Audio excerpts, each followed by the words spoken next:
Hello friends, welcome to अधिकारी ग्राम। आज हम लोग जो यूनियन बजट है, यूनियन बजट जो आया है 2026-27 उस पर चर्चा करेंगे, उस पर बात करेंगे। जो भी परीक्षा है, जैसे आप 72nd बीपीएससी के लिए आप तैयारी कर रहे हो, या फिर आप एईडीओ के लिए तैयारी कर रहे हो, या फिर यूपी पीसीएस के लिए तैयारी कर रहे हो, या फिर जेपीएससी के लिए किसी भी एग्ज़ाम के लिए तैयारी कर रहे हो, ये आपका बजट जो हम अभी डिस्कस करेंगे, पढ़ाएंगे, वो सफिशिएंट रहेगा।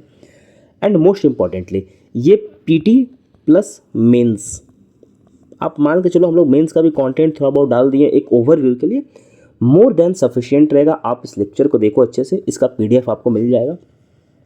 तो चलिए हम लोग स्टार्ट करते हैं। देखिए, बजट का जो बेसिक प्रोविज़न है, जैसा कि मैं मान के चलता हूँ कि आप लोग को बजट के बारे में बेसिक पता होगा। जैसे बजट किस आर्टिकल में है, ठीक। तो देखिए, बजट किसी आर्टिकल में नहीं है। आर्टिकल में क्या है, तो एनुअल फाइनेंशियल स्टेटमेंट किस आर्टिकल में है, तो यह है आर्टिकल 112। आर्टिकल 112 में एनुअल फाइनेंशियल स्टेटमेंट है, ठीक। अब बेसिकली ये होता क्या है, तो इसमें तीन चीज़ें होती हैं, थ्री थिंग्स होता है। सबसे पहले तो ये होता है कि मान लीजिए आप अपना घर का बजट बना रहे हैं, तो क्या करेंगे, एक साल में कितना खर्च करेंगे, तो वो आप एस्टिमेट करते हैं। तो सबसे पहले क्या होता है, बजट एस्टिमेट, कि हम कितना खर्च करेंगे, ठीक। और हम लोग करते हैं ना कि अच्छा ठीक है, बजट बनाया तो हम लोग पिछले साल का देखते हैं, पिछले साल हम खर्च कितना किए थे। तो पिछले साल का हम लोग देखते हैं कि प्रोविजनल बजट एस्टिमेट, और उससे पिछले साल का एक्चुअल एस्टिमेट, मतलब 3 साल का देखा जाता है। 3 चीज़ बजट में होता है, एक तो आने वाले साल का खर्च जो अभी, और एक ऑन गोइंग ईयर का खर्च, जैसे अभी 26-27 है तो उसका खर्च, एक 25-26 का खर्च, एक पुराना खर्च जो अब एक्चुअल में डेटा आ जाता है उसका। 3 चीज़ें हम लोग के पास होता है, ठीक। तो ये जो बजट हो गया। अब देखिए, अच्छा जो भी बेसिक जो प्रोविजंस होगा ना, मैं आपको समझाते चलूँगा, जब भी आएगा तो मैं क्लियर करते चलूँगा। अब देखिए, बजट में जो पैसा है जो आता है उसको बोलते हैं रिसीट, और जो खर्च होता है उसे क्या बोलते हैं, एक्सपेंडिचर, ठीक। एक्सपेंडिचर बोलते हैं उसको, रिसीट बोलते हैं। रिसीट 2 तरह का होता है, एक तो होता है रेवेन्यू रिसीट और एक होता है कैपिटल रिसीट। एक्सपेंडिचर भी 2 तरह का होता है, एक होता है रेवेन्यू एक्सपेंडिचर और एक होता है कैपिटल एक्सपेंडिचर। 2 तरह का दोनों होता है। रेवेन्यू रिसीट वैसा रिसीट को कहते हैं जिससे ना तो लायबिलिटी होता है ना ही एसेट क्रिएशन होता है, कुछ नहीं होता है। जैसे आप रेवेन्यू रिसीट पे क्या लिख सकते हैं, आप टैक्स ले सकते हैं। अब टैक्स करने से थोड़ी ना गवर्नमेंट को लायबिलिटी या फिर एसेट या कुछ भी क्रिएशन होता नहीं होता है। कैपिटल में आप क्या कर सकते हैं, कैपिटल रिसीट में मान लीजिए जो गवर्नमेंट है वो किसी को लोन देती है, तो लोन क्या है, एसेट है, उससे इंटरेस्ट आ रहा है, ये हो जाएगा। रेवेन्यू एक्सपेंडिचर में क्या होगा, सैलरी हो जाएगा, ना तो एक्सपेंडिचर में घट रहा है बढ़ रहा है, सैलरी हो जाएगा, वही लाइबिलिटीज़। और एक्सपेंडिचर में क्या होता है, कैपिटल एक्सपेंडिचर में लाइबिलिटी घटता बढ़ता है, ठीक। लाइबिलिटी घटेगा बढ़ेगा, उसको हम लोग कैपिटल एक्सपेंडिचर बोलते हैं। जैसे आप मान लीजिए कि आप किसी बिल्डिंग पे खर्च कर रहे हैं, कोई बिल्डिंग बनवा रहे हैं, तो ये क्या है, ये हम लोग कैपिटल फॉर्मेशन कर रहे हैं, ये हमारा एसेट है, तो एसेट क्रिएट हो रहा है, तो वो एक्सपेंडिचर में आ जाएगा, ठीक। तो ये बेसिक प्रोविजन था। अब हम लोग आगे चलते हैं। देखिए, ये निर्मला सीतारमण जी का 9वां बजट था। 9वीं बार निर्मला सीतारमण जी जो है वो बजट पेश किए हैं इस बार। सबसे ज़्यादा बजट पेश करने का, किसके पास रिकॉर्ड है, ये आप कमेंट करके बताइए। कमेंट में बताइए कौन अभी तक सबसे ज़्यादा, कौन ऐसे फाइनेंस मिनिस्टर है जो सबसे ज़्यादा बजट पेश किए हैं, ठीक। 3 ऑप्शन मैं दे देता हूँ, मोरारजी देसाई, निर्मला सीतारमण एंड पी चिदम्बरम। ये 3 ऑप्शन आपके पास है, इन तीनों में से कोई एक होगा। तो 1 फरवरी 2026 को ये बजट पेश किया गया। बेसिकली इसका जो एम था, वो एम क्या रखा गया, तो transforming aspiration into achievement and convert potential into performance. Potential को परफॉर्मेंस में कन्वर्ट करना है, कि जो आपका पोटेंशियल है वो परफॉर्मेंस में निकल करके आए। वो फोकस एरिया क्या रखा गया, तो बेसिकली स्टेबिलिटी रखा गया, फिजिकल डिसिप्लिन रखा गया, सस्टेन्ड ग्रोथ रखा गया एंड मॉडरेट इन्फ्लेशन रखा गया। मतलब जो हमारा इकोनॉमी है वो स्टेबल रहे, ज़्यादा फ्लक्चुएशन ना हो। फिजिकल डिसिप्लिन का मतलब ये हो गया कि हमारा जो फिजिकल डेफिसिट है वो कंट्रोल में रहे, हमारा रेवेन्यू डेफिसिट कंट्रोल में रहे। सस्टेन्ड ग्रोथ का मतलब हम लोग अगर 7% से ग्रोथ कर रहे हैं, जैसे आपने देखा ना कि 6.8 से 7.2% का ग्रोथ हम लोग का है, तो ये ग्रोथ मेंटेन रहे। एंड मॉडरेट इन्फ्लेशन का मतलब जो हम लोग का जो इन्फ्लेशन टारगेट होता है 4+-2, वो टारगेट जो है वो अंदर है, उस टारगेट के अंदर है जो आरबीआई टारगेट रखती है। तो बेसिकली कोर एरिया यही है। अब इससे क्या होगा कि हम लोग जो हमारा ग्रोथ होगा ना बहुत ही स्मूथ ग्रोथ होगा। और ये जो बजट बताया गया है कि ये बजट कैसा है, कि बेसिकली युवा शक्ति ड्रिवन बजट है, मतलब युवाओं का बजट है, ये युवा शक्ति ड्रिवन बजट है, ठीक, यंगस्टर्स के लिए है। और जो फोकस एरिया बताया गया तो वो बेसिकली पुअर, अंडर डेवलप और डिसएडवांटेज, वही सब है, ठीक। अब इसमें देखिए बेसिकली 3 कर्तव्य का बात किया गया है, 3 कर्तव्य का बात किया गया, ठीक। अब हम लोग कर्तव्य पे आने से पहले हम लोग क्या करेंगे कि हम लोग देखते हैं कि पैसा कहाँ से आएगा, कहाँ जाएगा, वो हम लोग डिस्कस करते हैं, फिर हम लोग कर्तव्य पे आएंगे, ठीक। तो ज़्यादा आसानी से आपको समझ में आएगा। सबसे पहले हम लोग देखते हैं कि पैसा कहाँ से आएगा, कहाँ जाएगा, किधर क्या होगा, वो देख लेते हैं, ठीक। देखिए, ठीक है, अच्छा यहाँ से चलते हैं, ये देखते हैं। देखिए बजट का साइज कितना है, तो 53.47 करोड़ रुपया बजट का साइज रखा गया।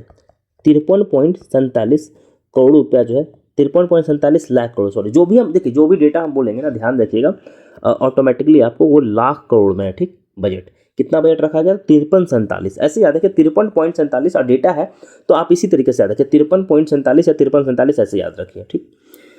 इस 5347 में अब पैसा आएगा कहाँ से, तो अभी हम लोगों ने ऊपर बात किया कि एक तो हो जाएगा क्या, रेवेन्यू रिसीट, और एक होता है क्या, कैपिटल रिसीट। यही 2 जगह से पैसा आता है ना, यही 2 जगह से पैसा आता है। तो बेसिकली रेवेन्यू से जो आएगा वो बेसिकली 28.67 लाख करोड़ आएगा। और जो सॉरी, हाँ ये उल्टा लिख दिया हूँ, इसको चेंज कर देते हैं, बाकी बोल सही रहा हूँ, रेवेन्यू और कैपिटल, हाँ। तो यहाँ से कितना पैसा आएगा, तो 28.67 करोड़ आएगा, ठीक, जो टोटल रिसीट है। और अगर कैपिटल से हम लोग देखें तो कितना आएगा, तो 18.14%, सॉरी 18.14 लाख करोड़ रुपये यहाँ पे रिसीट आएगा, ठीक। ये दोनों चीज़ को ध्यान रखना है बेसिकली। अब रेवेन्यू रिसीट में 2 चीज़ है, रेवेन्यू रिसीट में 2 चीज़ें बेसिकली, अगर हम लोग देखें तो इसमें नेट टैक्स रिसिप्ट है और नॉन टैक्स रिसिप्ट भी है, ये भी आपको ध्यान रखना है। तो इसमें क्या करना है कि 6 लाख करोड़ को ऐड कर देना है, तो कितना हो जाएगा, 34 हो जाएगा, 34 हो जाएगा। ये आपको ध्यान रखना है क्योंकि ये इंपॉर्टेंट है, और इसलिए आपको ध्यान रखना है क्योंकि यहीं से आपसे प्रश्न पूछेगा। नॉन टैक्स रिसीट और टैक्स रिसीट आपको क्या करेगा ना कि डिवाइड कर, जैसे हम अभी दिखाते हैं आप लोग को, हम अभी यहाँ देखिए, ये कैपिटल रिसीट हो गया, ये बेसिकली रेवेन्यू रिसीट हो गया। अब यहाँ देखिए, अच्छा वहाँ मैंने सॉरी मैं कितना बोल दिया था यहाँ पे, 34, यहाँ 35 कीजिए, इसको 35 कीजिए, 35 कीजिए, इसको 35 कीजिए, इसको, ठीक है। देखिए तो रेवेन्यू रिसीट कितना है, 35.3 लाख करोड़ रुपया है, ठीक। कैपिटल रिसीट कितना है, तो 18.1 लाख करोड़ है। ये मैं सिर्फ 26-27 के लिए देख रहा हूँ, पिछले साल का नहीं देख रहा क्योंकि रिवाइज एस्टिमेट है, तो वो देख लीजिएगा, मैं इसका देख रहा हूँ। उसी तरीके से जो एक्सपेंडिचर है वो कैपिटल एक्सपेंडिचर कितना है, तो 17.1 लाख करोड़ है। और अगर रेवेन्यू एक्सपेंडिचर हम लोग देखें तो 41.3 लाख करोड़ है, ठीक। ये ध्यान रखिएगा, यही 2 ज़्यादा इंपॉर्टेंट है, बाकी ज़्यादा इंपॉर्टेंट नहीं है, ये हम लोग ध्यान रख लिए। अब हम लोग ये देखते हैं कि जो पैसा है, ये तो हम लोग देख लें बजट में पैसा कहाँ से आया, कहाँ जाएगा। जीएसटी कलेक्शन देख लेते हैं, जीएसटी कलेक्शन कितना है, जीएसटी कलेक्शन कितना है, तो 10.19 लाख करोड़ है, ये जीएसटी कलेक्शन हमारा है। मतलब पूछ देगा, आप ध्यान रख सकते हैं, कोई दिक्कत नहीं है। कॉर्पोरेट टैक्स कितना है, तो 12.31 लाख करोड़ है कॉर्पोरेट टैक्स, जो हमारा कॉर्पोरेट टैक्स है, ठीक, ये ध्यान रखिएगा। चलिए आगे हम लोग बढ़ते हैं। अब हम लोग ये देखते हैं कि पैसा सबसे ज़्यादा आएगा कहाँ से, मतलब रुपीज़ कम्स फ्रॉम, मतलब पैसा कहाँ से सबसे ज़्यादा आता है। तो सबसे ज़्यादा जो पैसा आएगा वो कहाँ से आएगा, तो बेसिकली बोरोविंग एंड लायबिलिटी से। जो हम लोग बोरो करेंगे, जो फिजिकल डेफिसिट बेसिकली होता है, जो हम लोग बोरो करते हैं, वहाँ सबसे ज़्यादा पैसा आएगा। कितना पैसा आएगा बोरोविंग से, तो 24% जो पैसा आएगा वो बेसिकली कहाँ से आएगा, तो आएगा बोरोविंग से। उसके बाद कहाँ से आएगा, तो उसके बाद आएगा इनकम टैक्स से 21%, बोरोविंग से, उसके बाद इनकम टैक्स से, ये दोनों ध्यान रखिएगा। उसके बाद कहाँ से आएगा, तो उसके बाद आएगा कॉर्पोरेट टैक्स से 18%। उसके बाद कहाँ से आएगा, तो basically GST and other tax से 15%। इतना ही 3-4 आपको याद रखना है, इससे ज़्यादा जरूरत नहीं है। पैसा सबसे ज़्यादा कहाँ जाएगा, कहाँ, ये भी ध्यान रखना है कि हम लोग कहाँ सबसे ज़्यादा खर्च करेंगे पैसा, किस जगह पे सबसे ज़्यादा पैसा दिया जाएगा। तो बेसिकली जो स्टेट का शेयर होता है ना टैक्स में, वो हम लोग 22% पैसा जो है जाएगा स्टेट को। उसके बाद हम लोग इंटरेस्ट पेमेंट में पैसा देंगे, क्योंकि हम लोग ऊपर देखें कि कितना 24% जो पैसा हमारा जो बोरोविंग लाइबिलिटीज से आएगा, तो हम लोग पिछले साल भी तो बोरोविंग लाइबिलिटीज किए होंगे, तो वहाँ 20% हम लोग इंटरेस्ट पेमेंट में दे देते हैं। इसके बाद हम लोग क्या करेंगे, डिफेंस में हम लोग का 11% खर्च होगा, ये ध्यान रखिएगा। डिफेंस में हम लोग 11% के करीब करीब हम लोग इस बार खर्च करने का बात किए हैं। और सेंट्रल स्कीम में, सेंट्रल सेक्टर अगर स्कीम का हम लोग बात करें तो करीब करीब 17% हम लोग पैसा सेंट्रल सेक्टर के स्कीम में खर्च करने का बात किए हैं। तो ये इंपॉर्टेंट था कि कहाँ पैसा जाएगा, कहाँ से पैसा आएगा, रेवेन्यू रिसीट कितना है, कैपिटल एक्सपेंडिचर कितना है, ये चीज़। ठीक, जैसा कि हम लोग देखे थे कि स्टेट को ट्रांसफ़र कितना होगा, 22%। तो ये 22% कितना है, तो बेसिकली 26.2 लाख करोड़ जो है ये बेसिकली स्टेट को ट्रांसफ़र किया जाएगा, यही 22% ये है, ध्यान रखिएगा। ठीक, हाँ, अब हम लोग आगे बढ़ते हैं और देखते हैं कि सबसे ज़्यादा जो पैसा वो कहाँ खर्च किया जाएगा। तो सबसे ज़्यादा पैसा जो है वो ट्रांसपोर्ट में खर्च किया जाएगा, कितना, तो 5,98,520 करोड़, इतना ध्यान रखना है आपको। 5,98,520 करोड़ रुपया जो है बेसिकली ट्रांसपोर्ट में खर्च किया जाएगा। टॉप पे ट्रांसपोर्ट है और सेकेंड पे आपको डिफेंस है, 2 ही 3 याद रखना है। एजुकेशन पे कितना जाएगा, करीब 1,39,000 रुपया खर्च, 1,39,289 करोड़ रुपया खर्च किया जाएगा। लमसम में आपको याद रखना है, एग्रीकल्चर में 1,62,671 रुपया खर्च किया जाएगा। होम अफेयर्स में 2,55,234 रुपया खर्च किया जाएगा। 2 याद रखना है आपको, डिफेंस और ट्रांसपोर्ट। बस ये याद रखना है कि टॉप पे कौन है, ट्रांसपोर्ट। अब क्यों ट्रांसपोर्ट टॉप पे है ये समझिए। हम लोग अभी देख रहे हैं कि बहुत सारे सेक्टर्स में हम लोग क्या कर रहे हैं, रिफॉर्म्स लेके आ रहे हैं। बहुत सारे सेक्टर्स में हम लोग क्या कर रहे हैं, रिफॉर्म्स लेकर के आ रहे हैं। तो जैसे अब रिफॉर्म्स ला रहे हैं, तो रिफॉर्म्स को सपोर्ट करने के लिए क्या होगा, अगर हम लोग का लॉजिस्टिक जो है वही अगर महंगा होगा तो फिर रिफॉर्म्स लाने से क्या फ़ायदा, FTA साइन करने से क्या फ़ायदा, कोई फ़ायदा नहीं। हमारा जो प्रोडक्शन होगा गुड्स का वो तो महंगा ही होगा। अभी हम लोग यूरोपियन यूनियन से FTA साइन किए हैं, तो अगर हम लोग साइन किए उसमें क्या है, लेदर एंड टेक्सटाइल है। तो अगर लेदर एंड टेक्सटाइल को ट्रांसपोर्ट करने में बहुत टाइम लग रहा है, बहुत महंगा अगर हम लोग प्रोडक्शन ही कर रहे हैं, तो क्या फ़ायदा FTA साइन करने से, हमारा तो गुड्स ऑटोमेटिकली महंगा होगा और कंपटीशन में नहीं आ पाएगा मार्केट में, बांग्लादेश से, चाइना से, पाकिस्तान से, कहीं से भी नहीं आ पाएगा। इस कारण से ट्रांसपोर्ट सेक्टर पे बहुत अच्छे खासा पैसा खर्च किया गया। और हम लोग ट्रांसपोर्ट को डेवलप करने की बात करें, अभी हम लोग देखेंगे रैपिड रेल डेवलप करने का बात किया गया है। इन सब चीज़ों को भी हम लोग आगे देखेंगे। ठीक, तो ये हो गया। इस बार टैक्स में कोई बदलाव नहीं किया गया था, हम लोग ऐसा कोई टैक्स में देखेंगे नहीं बहुत ज़्यादा, थोड़ा बहुत टैक्स में बदलाव किया गया। अब हम लोग ये देख लेते हैं कि कितना कितना डेफिसिट है। देखिए, मैं मान के चलता हूँ कि आपको physical deficit, revenue deficit, effective revenue deficit और प्राइमरी डेफिसिट ये सब पता होगा, मैं समझा भी दूंगा। देखिए, फिजिकल डेफिसिट जो है 4.3% रहने का बात किया गया। पिछले साल कितना था, तो बेसिकली पिछले साल 4.4 था, इस बार 0.1% घट के 4.3 रहने का बात किया गया फिजिकल डेफिसिट। मतलब फिजिकल डेफिसिट क्या होता है, total expenditure minus total receipt, ये होता है बेसिकली क्या, तो होता है ये फिजिकल डेफिसिट। और यही फिजिकल डेफिसिट जो होता है बोरोविंग होता है, कि जितना पैसा घटेगा उतना ही ना आप मार्केट से लोन लीजिएगा, तो ये होता है। ठीक, revenue deficit, revenue expenditure minus revenue receipt. अब हम लोग देखते हैं इफेक्टिव रेवेन्यू डेफिसिट क्या होता है। देखिए, बेसिकली इफेक्टिव रेवेन्यू डेफिसिट जो है ERD से समझते हैं। तो इफेक्टिव रेवेन्यू डेफिसिट वैसा डेफिसिट होता है जो टोटल रेवेन्यू, और मान लीजिए वैसा रेवेन्यू जहाँ पे हम लोग एसेट क्रिएशन में कोई भी बिल्डिंग बना रहे हैं, कोई भी एसेट क्रिएशन में खर्च कर रहे हैं, तो उसको माइनस कर देते हैं कि चलिए एसेट बना तो वो लॉन्ग टर्म में फ़ायदा होगा। प्राइमरी डेफिसिट में हम लोग क्या करते हैं, जो हमारा डेफिसिट है उसमें हम लोग इंटरेस्ट पेमेंट घटाते हैं। जैसे हम लोग अभी देखें ना कि इंटरेस्ट पेमेंट हम लोग इतना % करेंगे, तो उसको हटा करके देखते हैं कि हमारा कितना डेफिसिट आ रहा है, तो ये प्राइमरी डेफिसिट हो गया। तो बेसिकली जो प्राइमरी डेफिसिट है वो रखा गया कितना, 0.7%। प्राइमरी डेफिसिट कितना रखा गया, ये बेसिकली 0.7% रखा गया है। और इफेक्टिव रेवेन्यू डेफिसिट कितना रखा गया, तो बेसिकली 0.3% रखा गया। तो ये डेटा आपको सारा याद रखना है।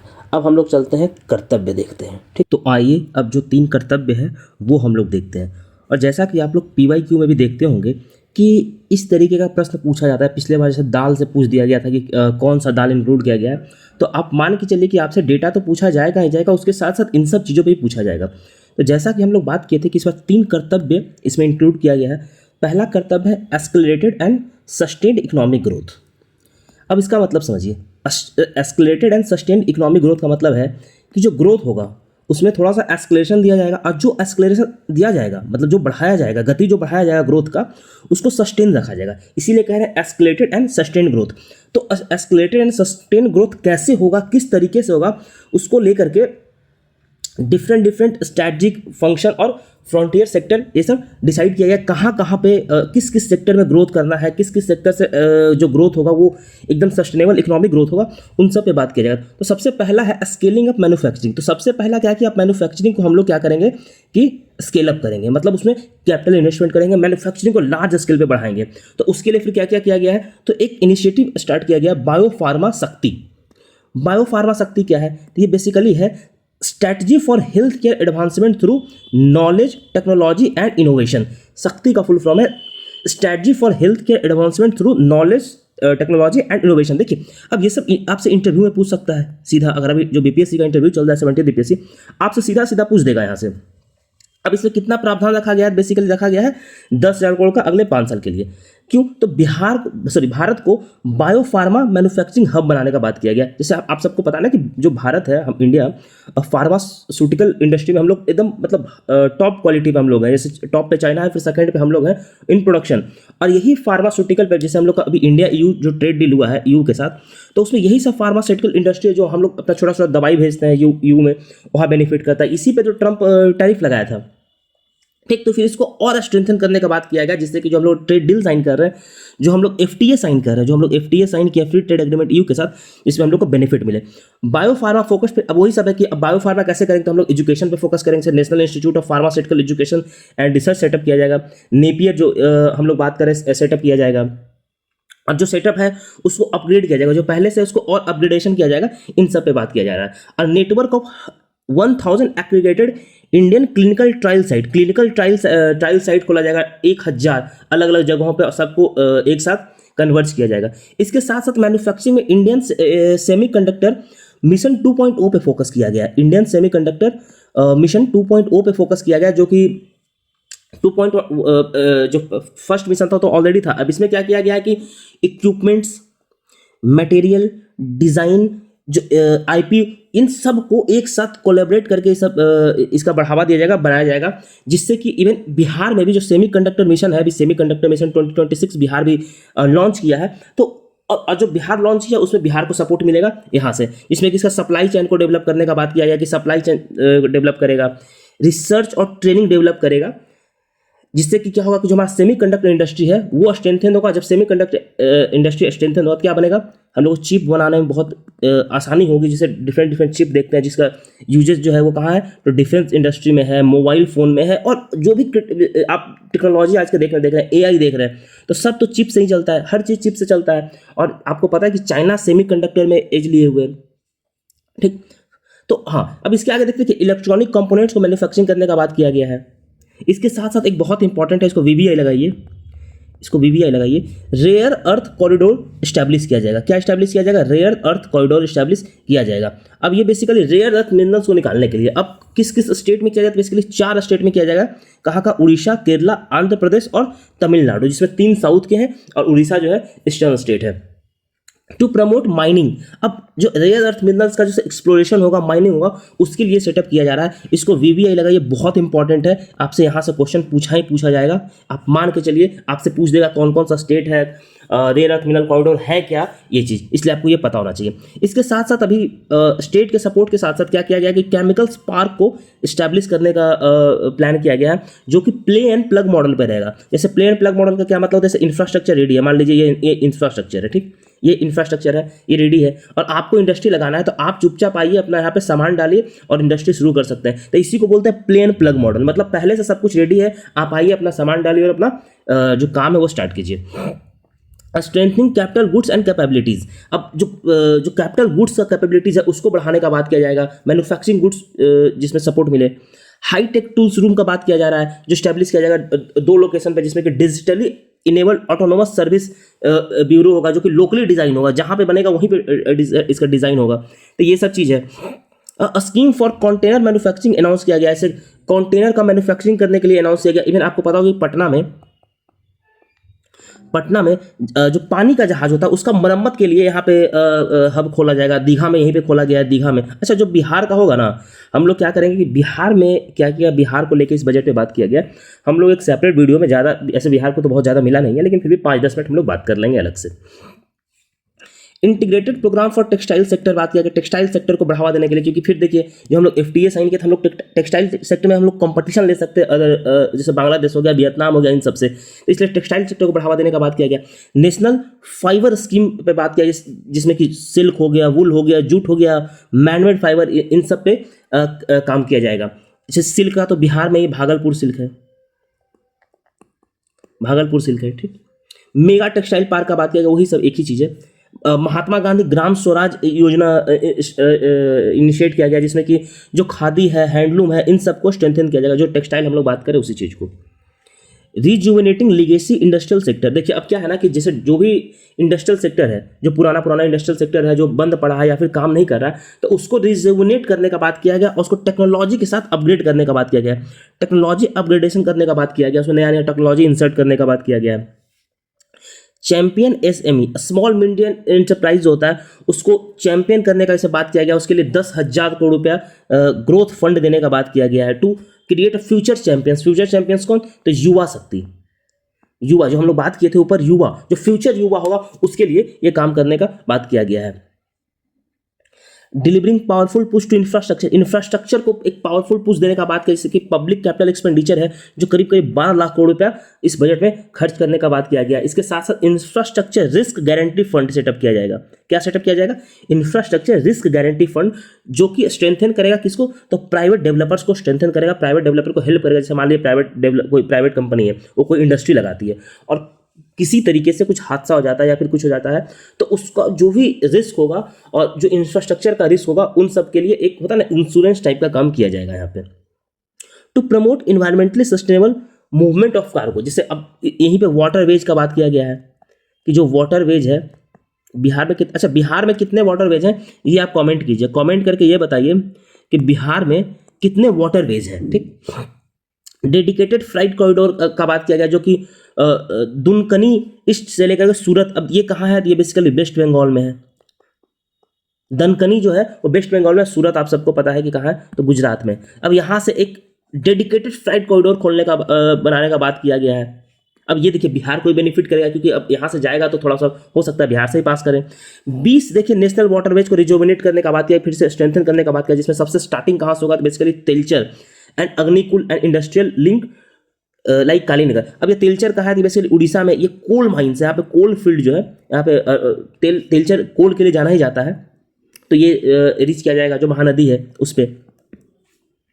इसके साथ साथ हम लोग आगे बढ़ते और देखते हैं कि देखिए ट्रेनिंग इंस्टीट्यूट खोला जाएगा, सिप, जैसे सिप रिपेयर का हम लोग बात करें, सिप रिपेयर सिस्टम खोला जाएगा। कहाँ तो वाराणसी और पटना में। बेसिकली ऐसे जब अभी हम लोग क्या होता था ना, हम लोग वाराणसी या फिर कोलकाता जाते थे, अब क्या है कि जो भी शिप होगा पटना में रिपेयर हो सकता है, जो दीघा में हम लोगों ने बात किया। कोस्टल कार्गो प्रमोशन स्कीम, अब देखिए कोस्टल कार्गो किस लिए, क्योंकि जो लॉजिस्टिक होता है ना, पानी के जहाज से जो भी आप सामान ले जाते हैं तो वो सस्ता पड़ता है। आज आप जैसे भी देख भी सकते हैं कि जो हमारा टारगेट है वो करीब कितना है, तो फ्रॉम 6 to 12% मतलब इंक्रीज करने का बात किया गया। इनलैंड वाटरवे से जो भी कार्गो है वो 2047 तक, अभी हम लोग 6% ले जाते हैं, इसको कितना परसेंट करने का बात किया गया, तो 12%। और अब इससे क्या क्या बेनिफिट होगा, तो इससे सबसे बड़ा बेनिफिट क्या होगा, तो पॉल्यूशन जो होगा वो कम होगा, पॉल्यूशन कम होगा, कॉस्ट जो होगा वो कम आएगा। जब कॉस्ट कम आएगा तो क्या, इफिशियंसी बढ़ेगा प्रोडक्ट का और कॉम्पिटिटिवनेस प्रोडक्ट का बढ़ेगा, तो इन सब में बेनिफिट होगा। और उसमें बिहार को बहुत बेनिफिट होगा, क्यों, क्योंकि बिहार में 7 वाटरवेज है बिहार में। और जब 7 वाटरवेज है बिहार में, तो आप देखो कि पूरा जो नॉर्थ बिहार है वो एक वाटर कनेक्टिविटी से जुड़ जाएगा। इसके बाद आगे हम लोग देखते हैं ensuring long term energy security and stability. देखिए 20,000 करोड़ रुपया, 20,000 करोड़ रुपया दिया गया है अगले 5 साल के लिए कार्बन कैप्चर एंड यूटिलाइजेशन, मतलब कार्बन कैप्चरिंग और उसको स्टोर करने के लिए 20 करोड़ रुपया दिया गया है, जो हम लोग जो हमारा जो टारगेट है उसको अचीव करने के लिए पेरिस जो एग्रीमेंट का जो हम लोग टारगेट है उसमें। एक सबसे इंपॉर्टेंट है, और इसको आप VVI लगाइए, इसे भी फिर इसको VVI लगाइए। Basically 7 high speed rail corridor बनाने का बात किया गया, 7 हाई स्पीड रेल कॉरिडोर बनाने का बात किया गया है। अब ये 7 कौन कौन है, तो एक तो मुंबई पुणे हो गया, और देखिए एक मुंबई पुणे, फिर पुणे से हैदराबाद, तो आप देख रहे हैं मुंबई पुणे यहाँ पे हैदराबाद में जुड़ जाएगा। अब सबको देखिए कैसे कनेक्टिविटी किया गया। अब तीसरा कौन है, हैदराबाद बैंगलोर, तो यहाँ पे फिर बैंगलोर हो जाएगा। चौथा कौन है, तो फिर वो है हैदराबाद चेन्नई। तो अब यहाँ पे देखिए हैदराबाद चेन्नई हो जाएगा। फिर कौन है, चेन्नई बेंगलोर, तो फिर चेन्नई बेंगलोर से जुड़ जाएगा। अब कौन है, तो दिल्ली वाराणसी, और फिर वाराणसी से सिल्लीगुड़ी। अब देखिए जो वाराणसी से जो सिल्लीगुड़ी जाएगा, जो वाराणसी से सिल्लीगुड़ी जाएगा, ये बेसिकली बिहार होते जाएगा। तो बिहार में बक्सर, पटना और एक आई थिंक 5 डिस्ट्रिक्ट है, एक ये किशनगंज लास्ट में है, और आई थिंक मुजफ्फरपुर है, देख लीजिएगा। लेकिन अभी इसका बहुत क्लियर डेटा नहीं आया, तो आप मान के चल सकते बिहार से होकर गुजरेगा, तो बेसिकली बक्सर, पटना, इन सब से होकर गुजरेगा। और जो हाई स्पीड जो ये रेल कॉरिडोर होता है ना, इसमें इसका जो स्पीड होता है ट्रेन का, ये करीब 350 किलोमीटर पर घंटे की रफ्तार से चलता है ट्रेन। मतलब आप दिल्ली से वाराणसी आप 2 घंटे में आ सकते हैं, इतना स्पीड होता है। तो आप देख रहे हैं मुंबई टू पुणे, पुणे से हैदराबाद, हैदराबाद से बेंगलोर, और हैदराबाद से फिर से चेन्नई, एंड चेन्नई टू बेंगलोर। अब देख रहे हो कैसे एक क्लस्टर में जोड़ा जा रहा है। आप मुंबई से आप ये समझो कि आप मुंबई से चेन्नई कितना आसानी से आप पहुंच सकते हो, अब जो कनेक्टिविटी है उसके थ्रू, ठीक। अब वो एक और इंपॉर्टेंट चीज क्या है कि हाई लेवल कमेटी बनाने का बात किया गया फॉर बैंकिंग फॉर विकसित भारत। अब इसमें क्या होगा कि कॉम्प्रिहेंसिव रिव्यू होगा सेक्टर का, जो बैंकिंग सेक्टर है उसका रिव्यू किया जाएगा, और जो भी फाइनेंशियल सेफ गार्ड होगा उसके लिए रिकमेंडेशन किया जाएगा, किस तरीके से हम लोग फाइनेंशियल इंक्लूजन कर सकते हैं, किस तरीके से कंज्यूमर को प्रोटेक्ट किया जाना चाहिए। क्योंकि अब देखिए हम लोग विकसित भारत की तरफ बढ़ रहे हैं। विकसित भारत 2047 जो हमारा लक्ष्य है, जो हम लोग अमृत काल में आ चुके हैं, तो हम लोग को अब नया नया रिफॉर्म्स लाना पड़ेगा, न्यू सेक्टर रिफॉर्म्स लाना पड़ेगा, और न्यू सेक्टर्स रिफॉर्म्स ला करके ही हम लोग विकसित भारत की तरफ बढ़ पाएंगे। तो उस दिशा में कार्य किया जा रहा है। इसके साथ साथ फॉरेन एक्सचेंज मैनेजमेंट जो रूल है, उसको जो फेमा है उसको चेंज करने का बात किया गया, उसमें कुछ चेंज करेंगे। म्युनिसिपल बॉन्ड लाया गया 100 करोड़ का, जो सिंगल बॉन्ड इंश्योरेंस होगा फॉर मोर देन 1000 करोड़, इसमें अनाउंस किया गया है बेसिकली म्युनिसिपल बॉन्ड में। ये उतना है नहीं। अब हम लोग दूसरा कर्तव्य देखते हैं। दूसरा कर्तव्य क्या है, तो fulfil aspiration of the people. Fulfil aspiration of the people, दूसरा कर्तव्य। पहला क्या था, एस्केलेटेड एंड सस्टेन्ड ग्रोथ। अब दूसरा क्या है, लोगों का एस्पिरेशन को फुलफिल करना। पहला क्या था, escalated and sustained growth, and second कर्तव्य fulfil aspiration of the people. आपसे दे देगा 4 ऑप्शन की, इसमें से कौन सा एक कर्तव्य नहीं है, और आप गलत मार के आइएगा। अगर आप PYQ देखे होंगे तो आपको पता चलेगा। अब इसमें क्या किया गया, तो बेसिकली एलाइड हेल्थ प्रोफेशनल का बात किया गया है, जो एग्जिस्टिंग इंस्टीट्यूशन है उसमें क्या क्या बोला गया कि नया हम लोग जो एलाइड हेल्थ प्रोफेशनल है उसको स्टैब्लिश करेंगे, और प्राइवेट सेक्टर गवर्नमेंट सेक्टर दोनों को स्टैब्लिश करके इसमें बढ़ावा देंगे। बेसिकली इसमें 5 रीजनल मेडिकल हब स्टैब्लिश करने का बात किया गया डिफरेंट जगह में, जो कि मेडिकल टूरिज्म को प्रमोट करेगा। 3 नया आयुष इंस्टीट्यूट खोलने का बात किया गया। अच्छा, आयुष जो है, आयुष का फुल फॉर्म आप कमेंट बताइए, कमेंट कीजिए कि आयुष का फुल फॉर्म क्या है। अच्छा, ये जो PDF है ये आपको कमेंट सेक्शन में जाइएगा तो वहाँ पे एक लिंक मिलेगा टेलीग्राम का, आप टेलीग्राम पे ज्वाइन कीजिए और वहाँ आपको ये PDF मिल जाएगा, ठीक। एनिमल हस्बेंड्री के लिए देखिए 2000 से ज़्यादा प्रोफेशनल को, जो डॉक्टर्स हैं, जो गाय का डॉक्टर, भैंस का डॉक्टर, उन लोगों को ट्रेनिंग दिया जाएगा और उन लोगों को प्रोफेशनल बनाया जाएगा। इसके साथ साथ देखिए बहुत एक इंपॉर्टेंट चीज़ है, इसमें बात किया गया ऑरेंज इकोनॉमी पे। देखिए ऑरेंज इकोनॉमी का मतलब से आप गेम खेलते हैं या फिर कुछ AI से आप बनाते हैं, कुछ भी करते हैं, तो उन सबको क्या हुआ कि जो स्कूल के टाइम से ही इसको इंटीग्रेट करने का बात किया गया। और ये बेसिकली काम किसको दिया गया, तो ये काम दिया गया Indian institute of creative technology Mumbai में जो है, उसको ये काम दिया गया है टू प्रोवाइड सपोर्ट अब setting of visual effect, gaming, cosmic, ये सब जो होता है ना बचपन से स्कूल टाइम से सिखाने का बात किया गया। Basically to content create labs in 15,000 secondary school जो है वहाँ सिखाने का बात किया गया, और 500 कॉलेजेज में सिखाने का ये बात किया गया। तो बेसिकली आपको याद ये रखना है कि एक तो ऑरेंज इकोनॉमी है क्या, दूसरा याद रखना है कि Indian institute of creative technology Mumbai ये प्रोवाइड करेगा सपोर्ट। कोई IIT अगर दे दे, IIT बॉम्बे, मद्रास, तो ऐसे ध्यान नहीं रखना, ये रखना है कि Indian institute of creative technology and Mumbai करेगा, ठीक। एजुकेशन पे क्या बात किया गया, तो 5 यूनिवर्सिटी टाउनशिप खोलने का बात किया गया है, जो कि एक लॉजिस्टिक कॉरिडोर के थ्रू होगा, जैसे इंडस्ट्रियल लॉजिस्टिक कॉरिडोर के थ्रू होगा, जिससे कि कनेक्टिविटी मिलेगा। और कनेक्टिविटी से फिर क्या होगा कि जितना भी जैसे इंडस्ट्रियल कॉरिडोर है और यूनिवर्सिटी टाउनशिप है, सबको एक साथ कनेक्ट किया जाएगा, जिससे कि इकोनॉमिक प्रोस्पेरिटी आएगा। और ये होगा कैसे, तो वायबिलिटी गैप फंडिंग के थ्रू इसको किया जाएगा, वायबिलिटी गैप फंडिंग के थ्रू इसको किया जाएगा। और बेसिकली इसमें क्या है कि एक गर्ल्स हॉस्टल हर डिस्ट्रिक्ट में स्टैब्लिश किया जाएगा। भारत का जितना भी डिस्ट्रिक्ट है, हर डिस्ट्रिक्ट में एक गर्ल्स हॉस्टल खोला जाएगा। अभी हाल फिलहाल आप एक केस देखेंगे, जो नीट की एक छात्रा थी, उनके साथ मतलब कितना बड़ा मतलब दुर्व्यवहार हुआ है और जानवर के तरीके का हरकत किया गया है। मतलब एक राक्षस प्रवृत्ति का हरकत किया गया है, तो उन सब चीज़ों को रोकने के लिए ये कार्य किया जाएगा। और होना भी चाहिए, महिलाओं का सुरक्षा के लिए एक हॉस्टल होना ही चाहिए हर डिस्ट्रिक्ट में, जो कि एकदम हाईली सर्विलेंस और हाईली रेगुलेटेड होना चाहिए, जिससे कि उनको एक बेहतर सुरक्षा मिल सके। आप पटना में या फिर कहीं भी आप देखते होंगे तो जो भी हॉस्टल है वो बहुत ही बेसिक एम्यूनिटीज़ के साथ और एकदम विदाउट एनी सेफ्टी गाइडलाइंस चलता है, तो इस पे काम किया जाना चाहिए। टूरिज्म सेक्टर को लेकर के बात किया गया कि national council of hotel management का जो नाम है उसको चेंज करके नेशनल इंस्टीट्यूट ऑफ हॉस्पिटैलिटी कर दिया गया है। अब इसको हॉस्पिटैलिटी बोलेंगे, अब हम लोग होटल मैनेजमेंट नहीं बोलेंगे, ठीक। हाँ, तो ये चीज़ कर दिया गया है, बाकी इसमें कुछ ज़्यादा है नहीं। हेरिटेज एंड कल्चर टूरिज्म पे बात किया गया कि 15 आर्कोलॉजिकल साइट है, जैसे लोथल हो गया, डोलावीरा हो गया, राखीगढ़ी हो गया, सारनाथ हो गया, हस्तिनापुर हो गया। इन सब चीज़ों को क्या है कि इसको डेवलप किया जाएगा और एकदम वाइब्रेंट प्लेस में डेवलप किया जाएगा फॉर कल्चरल डेस्टिनेशन, ठीक। तो इसको ध्यान रखिएगा। इसमें और भी है, खेलो इंडिया मिशन स्टार्ट किया गया to be launch to transform sports sector को ट्रांसफॉर्म करने के लिए खेलो इंडिया मिशन लाया गया है। तीसरा कर्तव्य क्या है? विजन ऑफ सबका साथ सबका विकास। तीसरा, विजन ऑफ सबका साथ सबका विकास। अब सबका साथ सबका विकास में कैसे काम करेंगे? तो फार्मर का इनकम बढ़ाने का बात किया गया, खैर पिछले 12-15 साल से बढ़ाने का बात किया जा रहा है, लेकिन ठीक है। 500 रिजर्वायर और अमृत सरोवर डेवलप करने का बात किया गया है, बहुत अच्छी बात है। इसके साथ साथ कोकोनट प्रमोशन स्कीम लॉन्च किया गया, ये आप ध्यान रखिए, कोकोनट प्रमोशन स्कीम लॉन्च किया गया है बेसिकली। अच्छा, पता है जो बहुत कम लोगों को पता होगा कि कोकोनट प्रमोशन स्कीम के लिए जो एक जो सेंटर है वो पटना भी है, मतलब पहले से ही पटना भी है, लेकिन बिहार में ऐसा कोकोनट का प्रोडक्शन ना के बराबर होता है। भारत विस्तार एक आया है जो कि एक AI टूल है।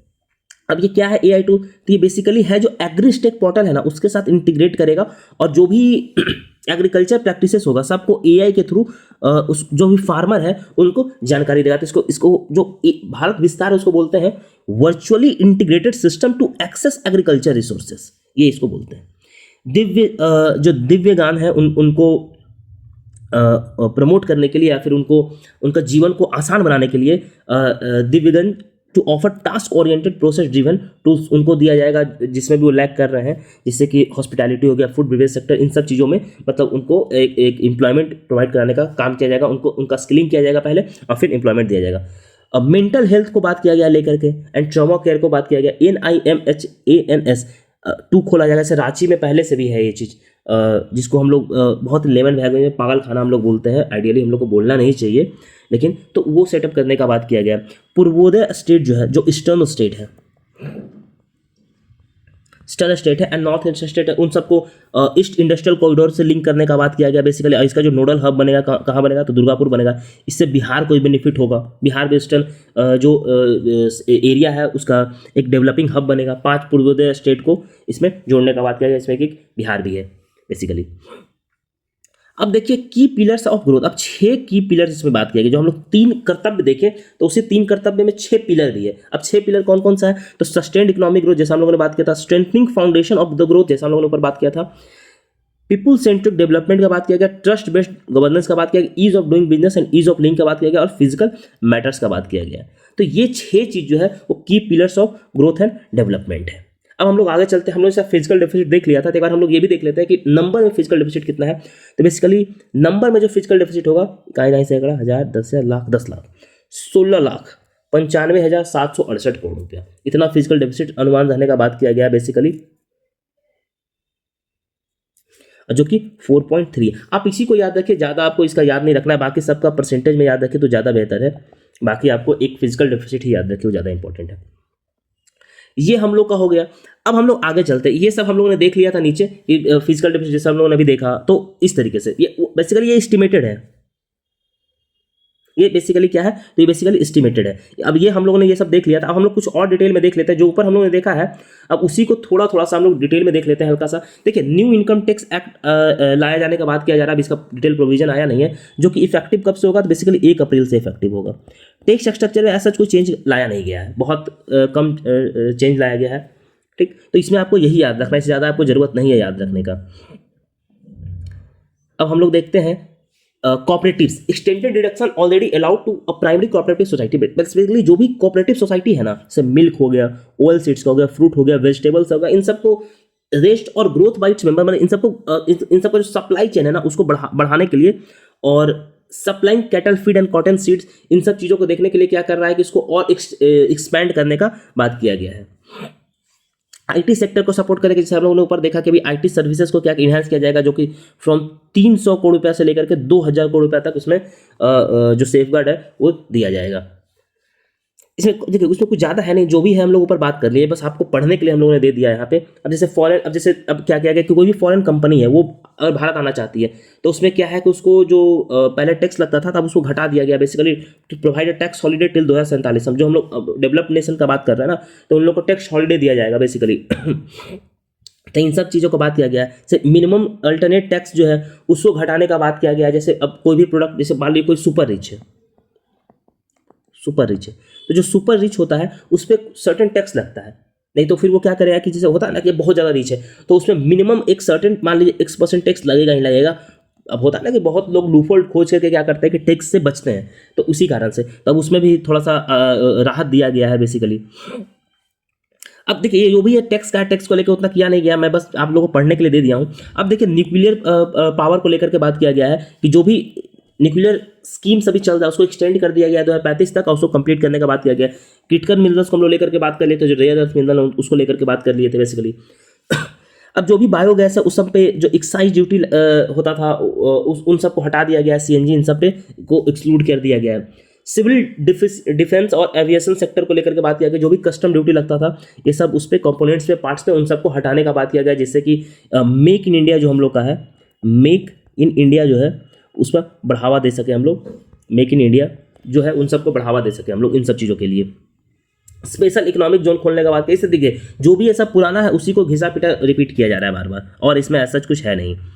बस ये सब बस आपको पढ़ने के लिए है, ये बस वही है, रिपीटेड चीज़ है सारा। जैसे हम लोगों ने एमएसएमई को लेकर के बात कर लिया करते, एमएसएमई ग्रोथ फंड दिया जाएगा ऊपर 10,000 करोड़, तो ये सब आपको पढ़ने के लिए दिया गया है, आप एक बार खुद से भी देख लीजिएगा। अदरवाइज जो भी पढ़ाना था ऊपर हम लोगों ने बात कर लिया, ऑरेंज इकोनॉमी का हम लोगों ने ऊपर बात ही कर लिया। ये थोड़ा सा डिटेल में है कि अगर आपको आए मेंस में तो आप थोड़ा सा यहाँ से पढ़ करके लिख सकते हैं। तो चलिए ये जो आपको पीडीएफ है, ये पीडीएफ आपको टेलीग्राम पे मिल जाएगा, आप जाइए टेलीग्राम पे, टेलीग्राम से पीडीएफ को ले सकते हैं। और आपका अगर 71st का मेंस आप दे रहे हैं तब तो ये आपके लिए बहुत इंपॉर्टेंट है। अगर 70th का इंटरव्यू दे रहे हैं तब तो आपके लिए समझिए कि इससे ज़्यादा इंपॉर्टेंट कुछ भी नहीं है। और अगर 72 का पीटी दे रहे हैं तब तो समझिए कि 3 से 4 क्वेश्चन आपके लिए यहाँ से आ जाएगा। तो आने वाले समय में चाहिए आप फिर AEDO दे रहे हैं, तो कोई भी अगर एग्जाम दे रहे हैं तो आपके लिए ये जो पीडीएफ है, ये जो पीडीएफ आप देख रहे हैं, ये आपके लिए एकदम मतलब समझिए कि संजीवनी का काम करेगा। और आप इसको जो लेक्चर है इसको 2 बार देखिए, 3 बार देखिए, पीडीएफ को अच्छे से पढ़िए, आपका जो बजट है वो कवर हो जाएगा। और हम लोग क्या करेंगे, एक बार अभी आखिरी में कुछ दिन के बाद हम लोग क्या करेंगे कि बजट पे MCQ ला देंगे, ठीक, MCQ ला देंगे। और MCQ के थ्रू जो भी डेटा आपका है ना, जो भी डेटा है वो आपको हम लोग मगअप करवा देंगे, याद करवा देंगे। तो चलिए, धन्यवाद।